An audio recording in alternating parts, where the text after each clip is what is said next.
this is how you make button pins. First, you want to print out your buttons.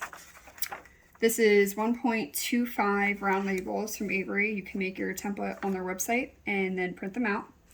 I already cut some out using a 1.25 hole punch. So what you're going to do is you're going to slide the paper right in. Make sure it's even right in that hole. Give it a punch. Here you go. Now you got your design. I already punched out a few. I would cut out all of them first. Put that to the side. Then you're going to load your button maker.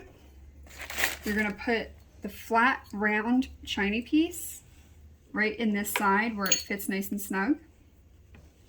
Then you're going to put your design.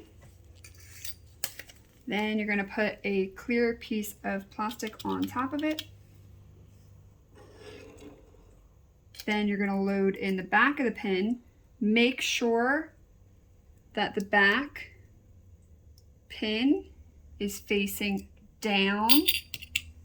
So you got that little squiggle on the top. First, you're going to turn your design under the handle, bring it up, turn it around. Your pin is in here now. It went from here to in here. And now you're going to press down on the back of the pin, lift it up, and you pull it out. See, now your pin is on the back and your design is on the front. Ta-da!